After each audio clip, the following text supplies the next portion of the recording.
I mean, it's like you're up on a corner of a roof and you're showing some people how a couple of shingles came loose, and meanwhile, a hurricane wrecked the rest of the damn house. You don't need a lot of context to examine what goes on in one classroom. Oh, really? I think you need a lot of context to seriously examine anything.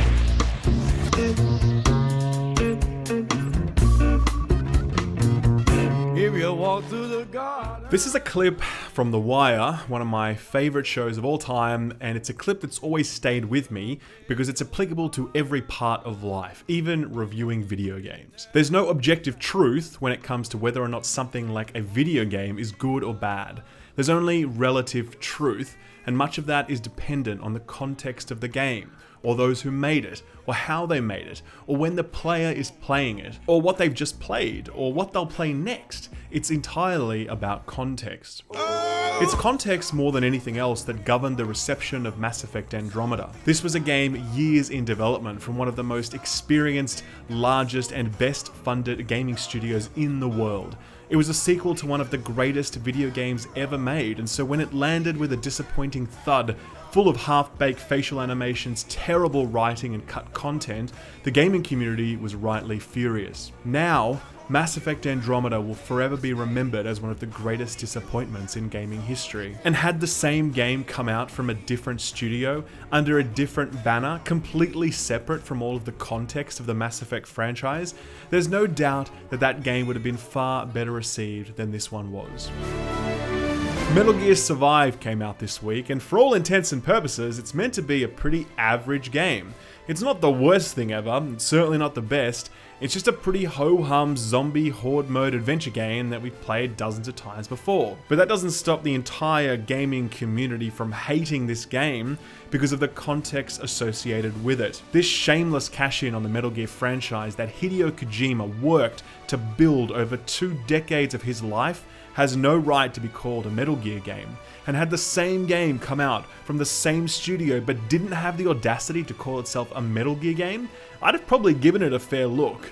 But no, the context surrounding it makes it completely unpalatable for me and for many others. Context matters. It's what gives us license to hate something we shouldn't, or to forgive the things that we might not otherwise forgive. And there's very few games where the context matters as much as it does with Kingdom Come Deliverance, the stupendously ambitious passion project of Warhorse Studios, a new game developer established on the back of a Kickstarter for this game. There's a group of 150 developers in the Czech Republic who over the course of more than 8 years have poured their heart and soul into a bold, open world, fully voiced, historically accurate role-playing game set in their own motherland of Bohemia some 600 years ago. And let's just go back and be clear about what I just said so that we understand how much context is in all of that. This is a Kickstarter project where fans agree to put money in to fund this thing, and we all know how often those projects either crash and burn or just disappoint at launch. And make the bad guys cry like an anime fan on prom night. The Kickstarter helped form a new studio, and these men and women were building a game at the same time as they were building their company. This wasn't like Obsidian, who were already a going concern when they crowdfunded Pillars of Eternity. The newly created Warhorse Studios had to find office space, set up IT infrastructure, hire people, find desks for people, order stationery for those people while they were trying to build a massive game. And it wasn't like this was a huge team either. Bungie has over 1,000 people on their books.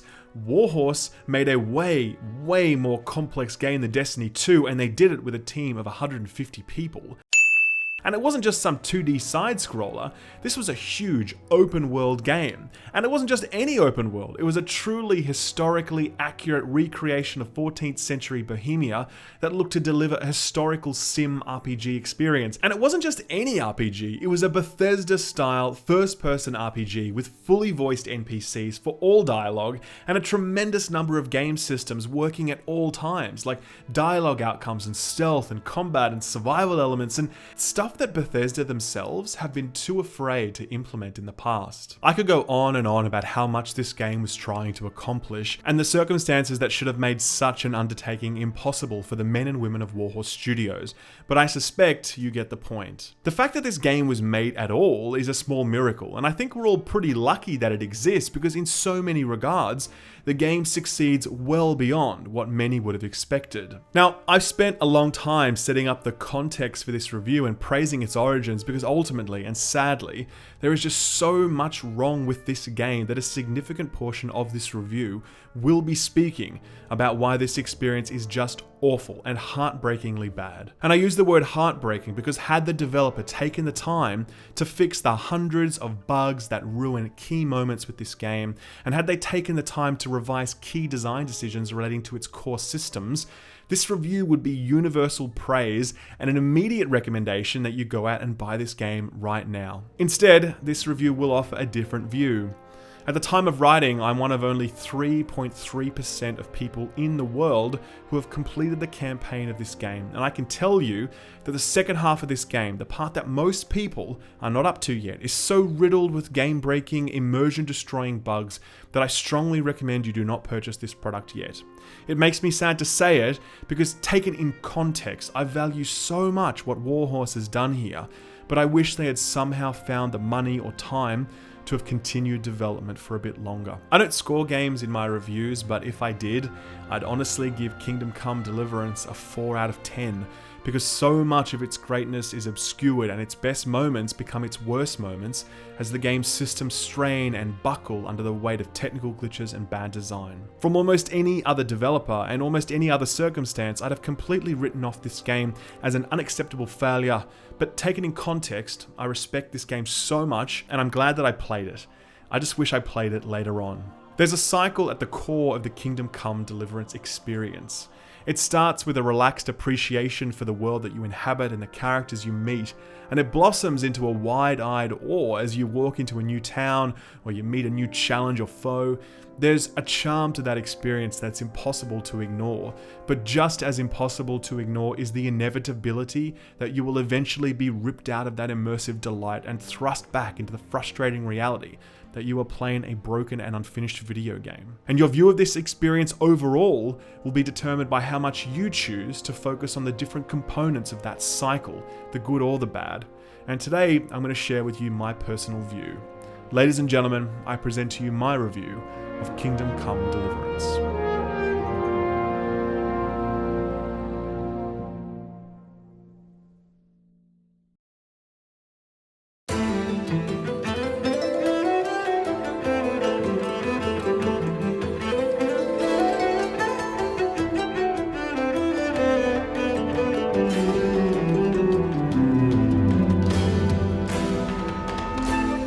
Alright kids, check this out. This is called a vinyl. It's a soundtrack to the game Journey, one of the greatest soundtracks ever put to a video game. To get this thing, I had to order it online and pay actual money for it, as opposed to just getting it free on YouTube. I had to go to the post office to pick it up, since it only comes by way of a special parcel delivery. I had to unpack it from its plastic wrap, and then its special cardboard wrap, and then I had to take it out of its album cover, and then the plastic sleeve, and then after all of that, I get my first look at this big, stupid, goofy, frisbee looking thing that has music on it. And don't even get me started on what goes into getting a proper turntable, an amp, and cartridge, and speakers, and disc Mac, and let's just not even go there. You probably don't know it, but vinyl is actually coming back. For the last few years, sales of vinyl albums have been increasing at about 30% per year. And that's at the same time that we have Spotify and Pandora and YouTube, and pretty much any music we want is free. It's never been easier to get music and to listen to it on any device, anywhere, for free, and yet strangely we have this format that requires the investment of hundreds of dollars of equipment, and where each individual album costs you $30 to $40, and you can only listen to this music in one place, in your own home, and this format is growing 30% per year. How the hell do you make sense of that? I think the answer is actually pretty simple. Digital sound is convenient, but it isn't better, and in fact, it's worse. As it becomes more prolific, so too does the reaction to it, as more and more people reach for a sound that's harder and more expensive to create, but ultimately better. There's a thing that happens when you listen to your favorite album on vinyl through a good set of speakers when you've only been listening to it on Spotify before that. It feels like you're listening to it for the first time. The lows are deeper and the highs are crisper and the mid-range sounds just carry clearer.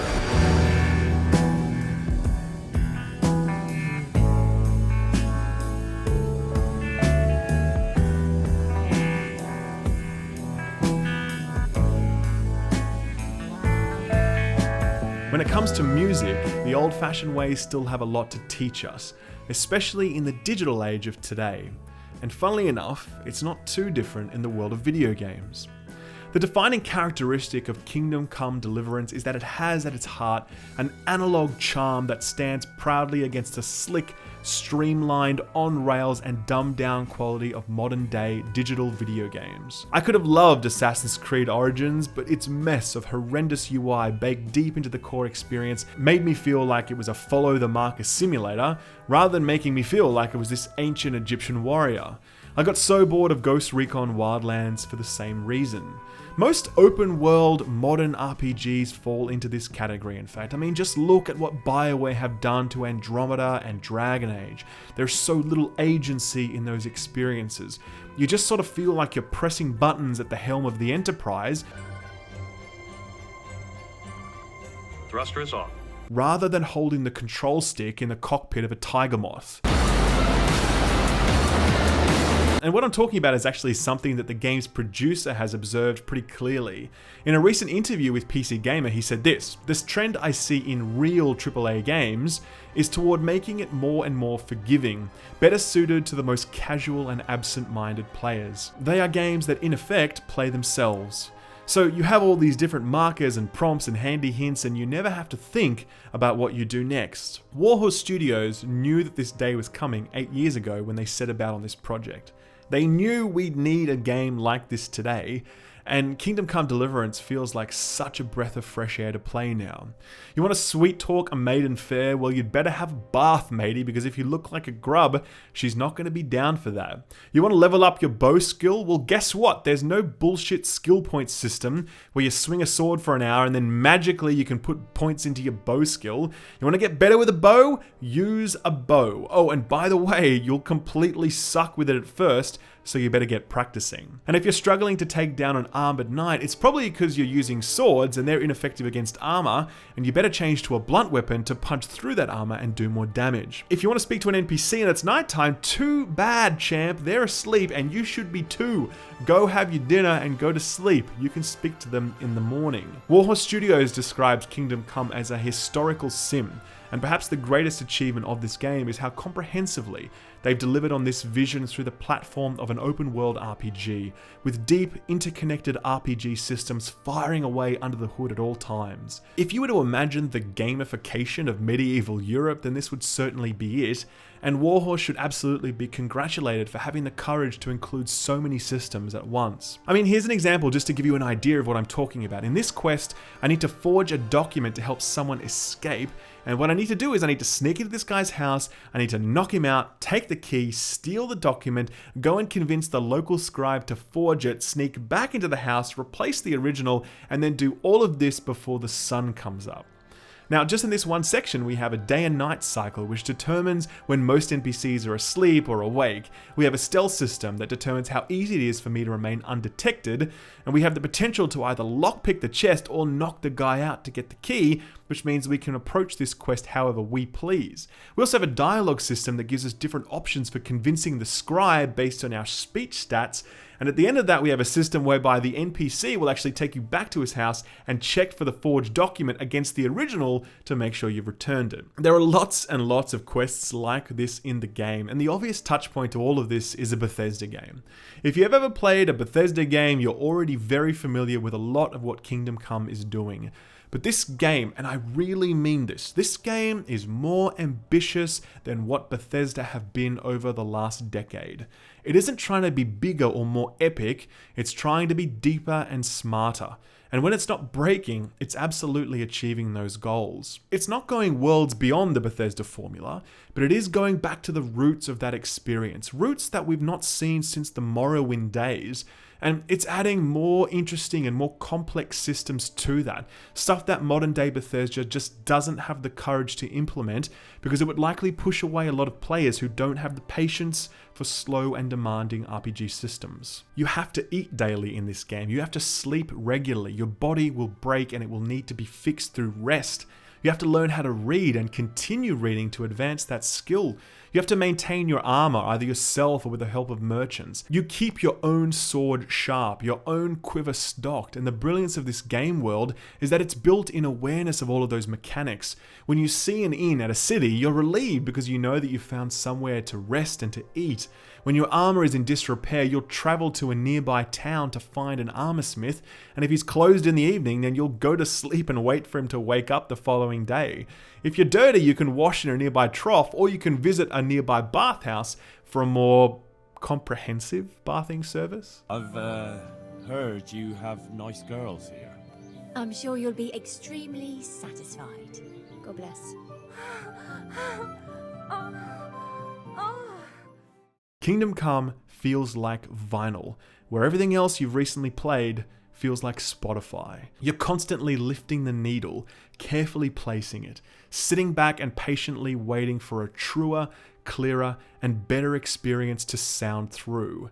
It's more work, it's a lot more work in fact, but it reminds us that the tactile connection that we have to the game worlds we inhabit is quintessential to the role-playing experience. Kingdom Come Deliverance is a game designed for a very specific type of player, but if you are that player, and you have the time and patience for all of this, then it's going to feel like it's almost tailor-made for you. The analog quality of this experience will often leave you confused and disoriented in the best possible ways, knowing that you're going to have to rely on your personal problem-solving skills and adaptation skills to get through, rather than just opening up the in-game GPS for advice on where you need to go next. And in 2018, after missing that feeling for so long, it feels very right indeed. And I'm certain that a lot of game makers will be paying attention to just how warmly this return to old-style RPGs has been received.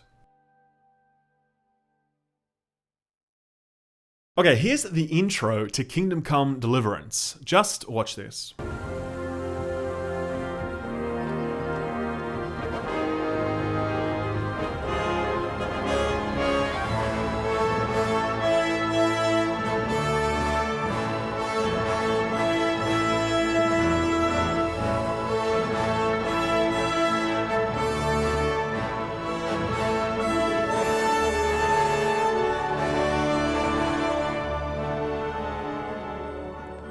Now, already from this intro screen alone, you're probably getting a very B-grade vibe for this. The cinematography, the cheesy music, the pan across the towns, the NPCs. I can't put my finger on it exactly, but Lord of the Rings, this ain't. And that's by no means a bad thing, in fact. One of my favorite parts of this game is this sort of B-grade quality, because rather than appearing really sleek and aloof and out of touch, Kingdom Come Deliverance feels really intimate and handmade in a way that I really came to appreciate. Kingdom Come is ultimately the story of Henry, the son of a local blacksmith who finds himself thrust into larger events when his town is attacked by a small army and his parents are killed. Enlisted into the service of a local lord, Henry has to journey to the far reaches of Bohemia to find out who's behind all of this and get his father's stolen sword back. Now, in my view, there's one thing that makes an open world game worth playing, and that's the writing. The Witcher 3 wasn't that different to a lot of other open world games that we've played before, but its writing was top shelf, god tier exceptional. It's the reason that we don't mind doing kill and collect quests in that game, or investigating like 1,000 crime scenes, or running back and forth to this place like 800 times. If you write it well, we're okay with that because we're all suckers for a good story. Kingdom Come walks a very fine line in this regard, and much of the strength and weaknesses of its writing have a lot to do with its use of its very limited toolkit.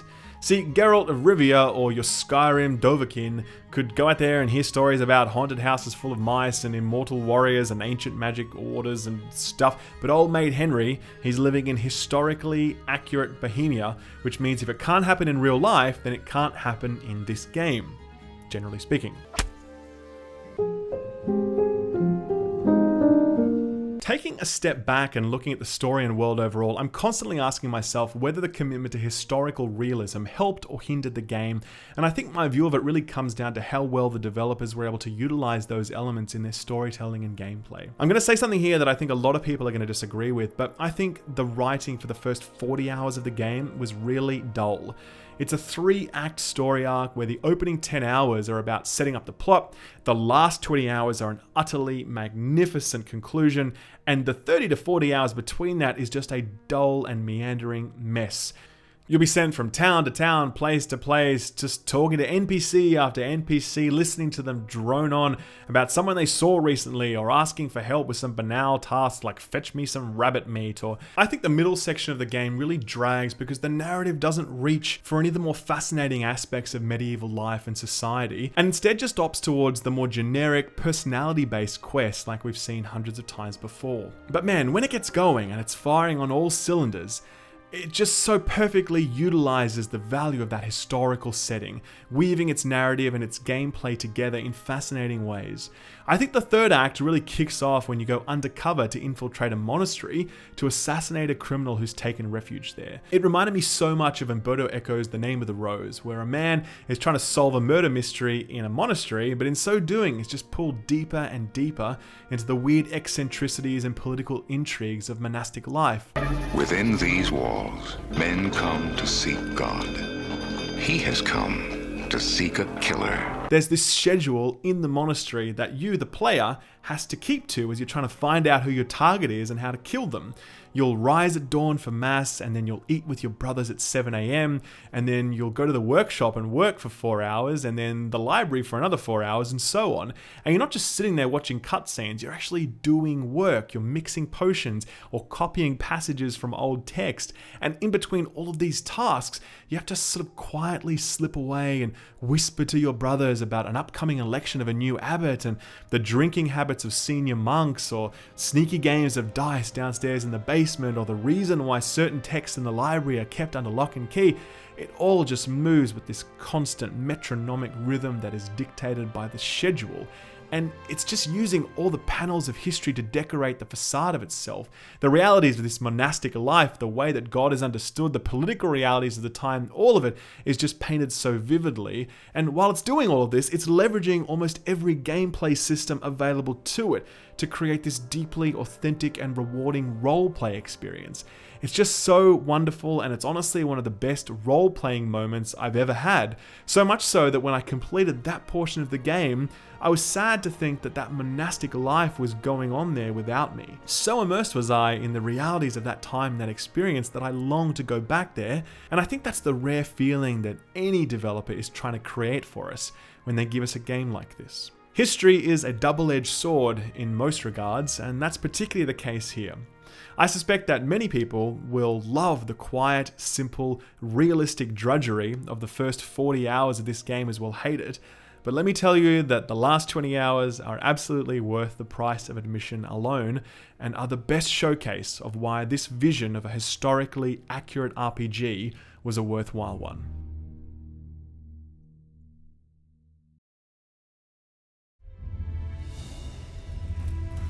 Very well. Let's start with the basics. One of the more fascinating things about the way this game has been received is that many reviewers and people in general have said that the combat in Kingdom Come Deliverance is actually really good, and that while it's not perfect, it does a pretty good job of recreating what real-life first-person combat would feel like, and it's deeply skill-based such that with enough time and practice, you'll eventually be able to dominate your foes at a canter. This is bullshit. The combat in this game is horrendous.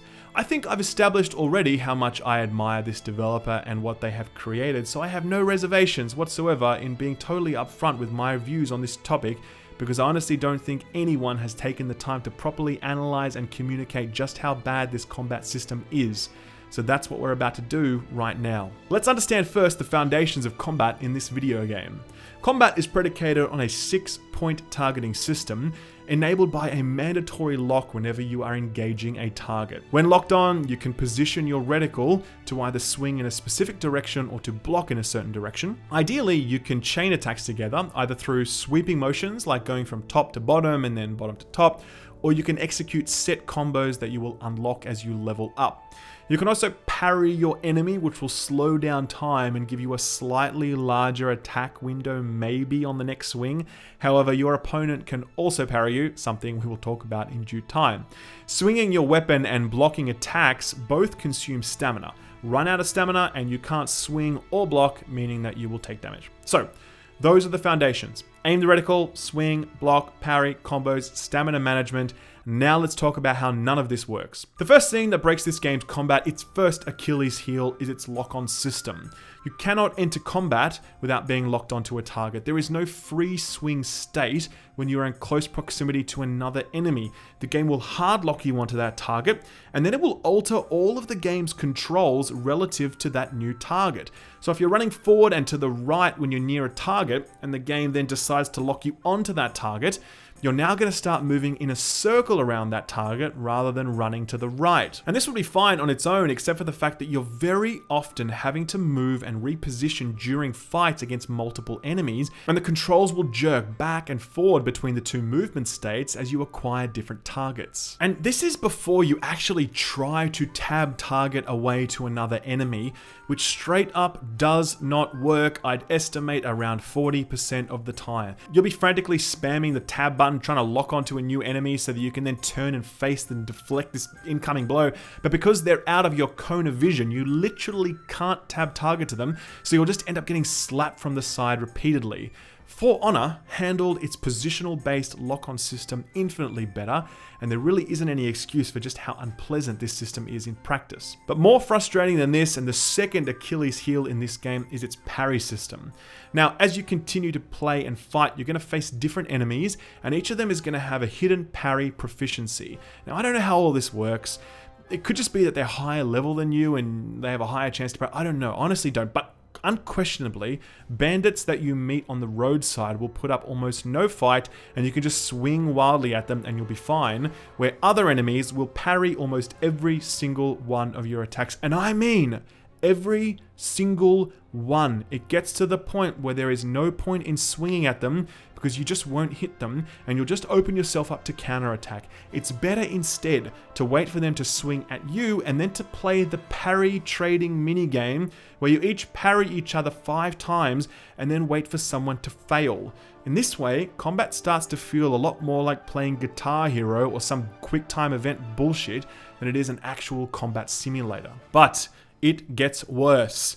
There are 3 combat states in this game: 1v1, 1v-many, and battles. 1v1 generally sort of functional, in the kind of way that it works and you can feel that there's a foundation of a real game here. 1v-many, however, is when you're facing off against 2 or 3 or 4 or more opponents and it is utter garbage. It's basically walking backwards, the video game. It's impossible to stand your ground in a fight, so you're just walking backwards, waiting for the AI to bug out on their pathing so that you can get some cheesy opening, and all of the issues that I spoke about earlier with regards to tab targeting and tank controls, they're all in full bloom here.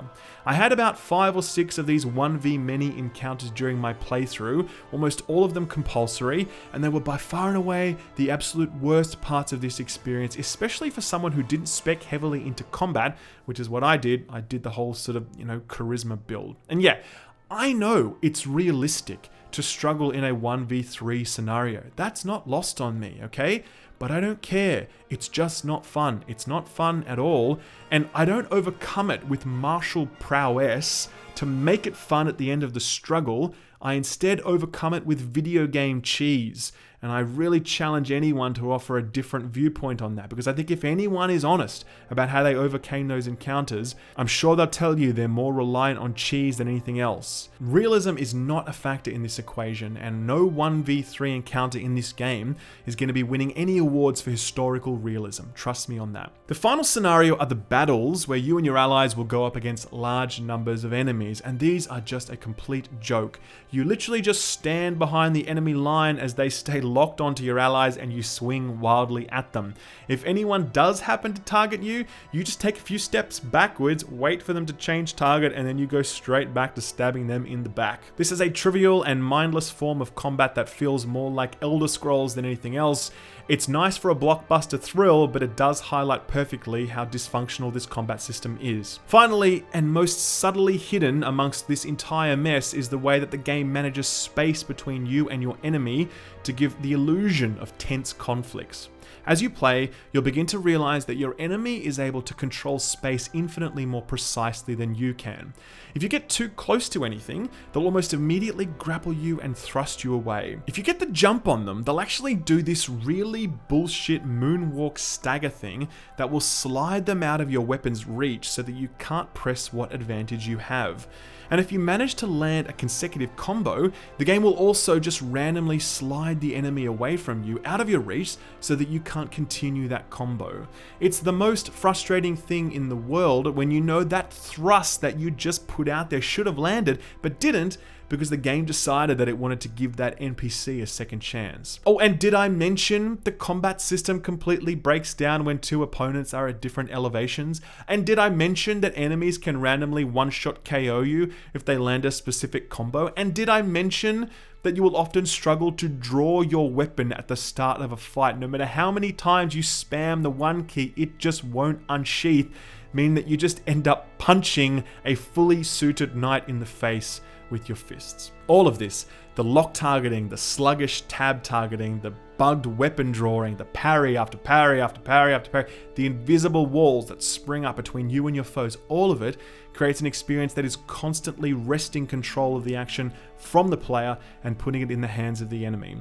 I did not feel like I was in command of the battlefield or my weapon or my foe, and instead just felt like the game was sometimes, momentarily, lending me control of the action, before arbitrarily snatching it away when it felt like it wanted to, and for me, that was something I just could not handle. Now, the good news, depending on how you look at it, is that this is like at least a 70-hour game, and I would estimate that I spent around 2 hours in total, max, in actual combat in this game, and most of that time was actually just running back and repeating the encounters after I die. Seriously, there is so little actual combat in this game that I'm certain it will stun many who play it. The other 68 hours was just spent running around the countryside, engaging in all of the other game's systems. And ordinarily I'd be upset by this because I'd want more of a chance to fight, but all I can say is thank God I wasn't made to fight more.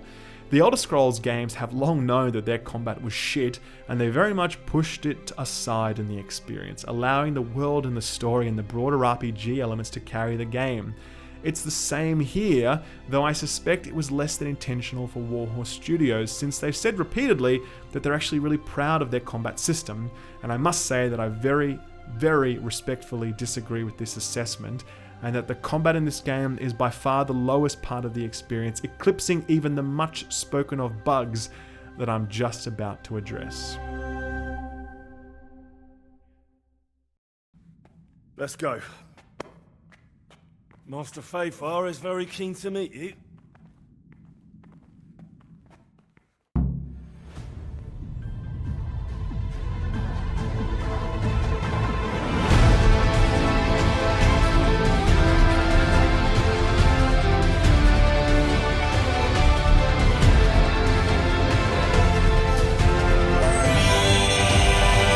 Alright, so I just ragged the game over the coals for its combat system pretty ruthlessly, and I'm going to do something similar here as I talk about the bugs, but please bear with me because there's a happy ending waiting at the end of all of this. Okay, I really like this game, and we're going to say some good things about it at the end. Okay, bugs. Now, I chose to talk about bugs at the end of this as a separate part of this video, rather than weaving it throughout, because I wanted all of that other stuff to stand on its own and be referenceable long into the future. And all the stuff that I'm about to say is probably going to be fixed over the coming months, and when it is, all of the greatness of this game will be there for everyone to see, free of caveat or qualification. But now though, the game is a tragic nightmare of an experience, and I want to show you why. So here's something you would know. When I review games, I actually have a laptop to the left of me set up. It's where I take my notes, and I do this because I'm always recording and I hate alt-tabbing out of a game. It typically just results in either the game crashing or bad footage. So I have this set up to allow me to take notes, and one of the first notes that I took when I was only about an hour into the game is this: big moment ruined by bugs, shame. It was only after 70 hours of play when I went back to reviewing my notes that I saw this and was literally stunned by how prophetic this note was, because I can say that almost without exception, every big moment in this game, every dramatic reveal, every tense battle, every stealthy incursion or exciting chase was ruined by some sort of bug that sucked me out of the immersion and reminded me that despite all of its charm, Kingdom Come is one busted ass video game. And I'm not talking about Mass Effect style bugs, that's just more jank, which I'm actually pretty fine with because it's kind of funny most of the time. I'm talking about proper bugs that actually mess with your gameplay experience. Quest events will not trigger, NPCs will bug out, dialogue won't appear that's supposed to appear, scripted events will fail, fight scenes will just immediately end before they've even begun. Just so many things. I mean, for example, I had to redo this battle sequence like 12 times because I couldn't walk up the stairs here. I mean, they were just completely bugged out. I had to reload my game and lose an hour of progress because when this NPC did spawn after I waited for him, he bugged out and didn't respond to me. I had to chase this guy for about 45 minutes, constantly reloading my save because his horse just wouldn't stop even when I shot it with arrows. I lost all of my gear I collected at one point because I put it in a bugged chest, meaning I was literally back to square one of my gear game after 50 hours of play.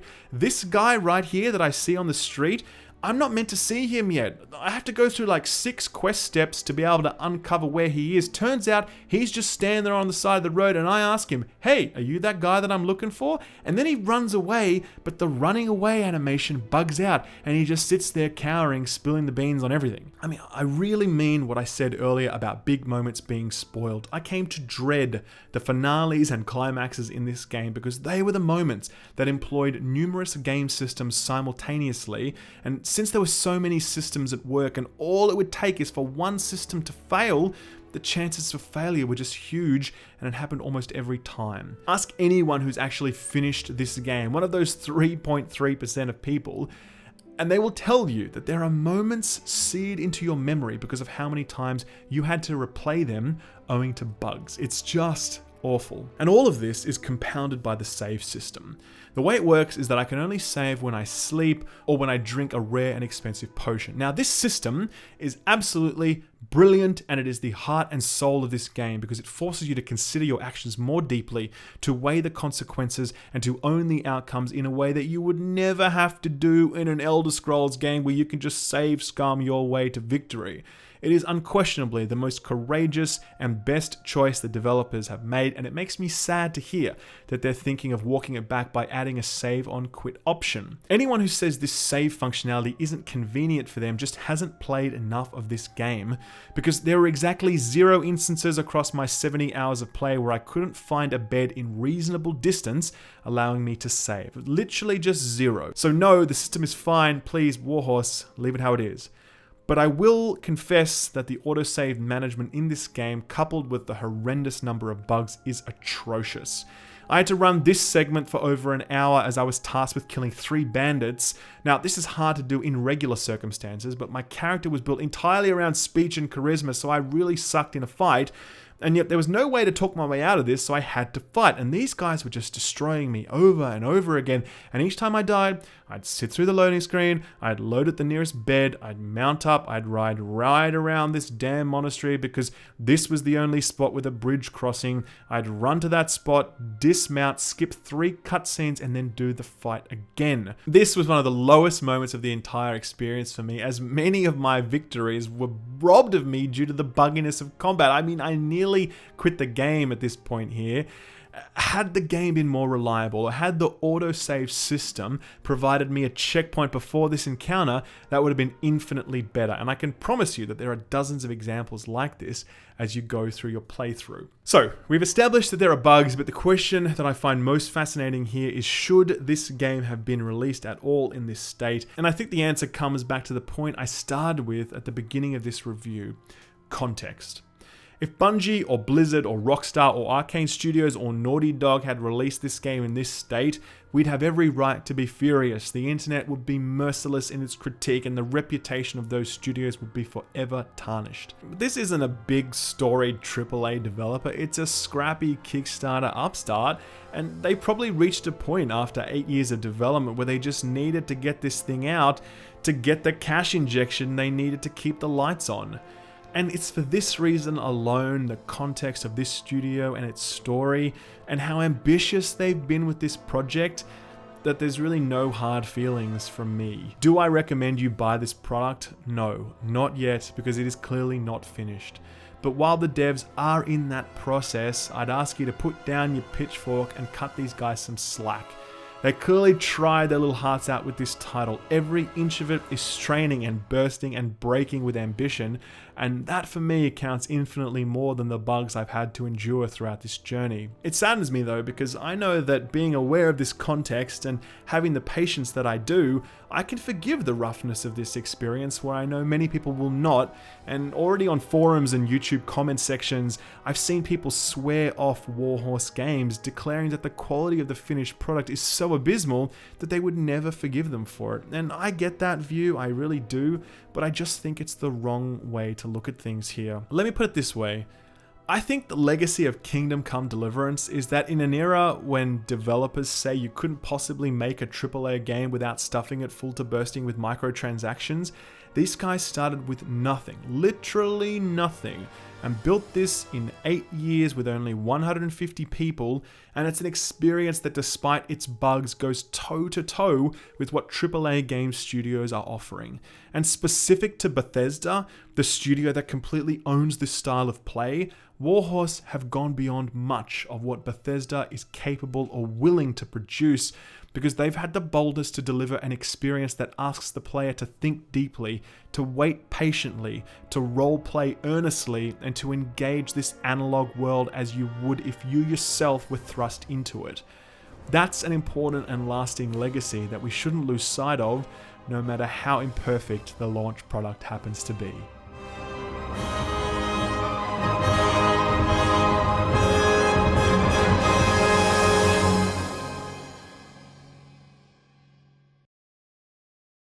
And that's it. That's the review. Just wanted to say a very big thank you very much for staying to the end. I know my videos are never short, and I really hope you enjoyed this one. It was about 3 weeks of work to put this together, about 70 hours to play the game, and about 40 to 50 hours to put the final review together. I've just gone full-time as well. This was my first week going full-time on YouTube, so thank you to everyone who helped make that possible, to patrons, and also to YouTube sponsors. There's a sponsor button down below which you can click now to support me. I'm making a special edition of the script available to patrons and to sponsors, so if you want that, just you can support me on one of those platforms and you'll get that. It looks really nice as always. I have a really talented graphic artist that helps me with that. So that's it. Thank you again. Really appreciate it. All the best, and I'll see you in the next video. Bye-bye.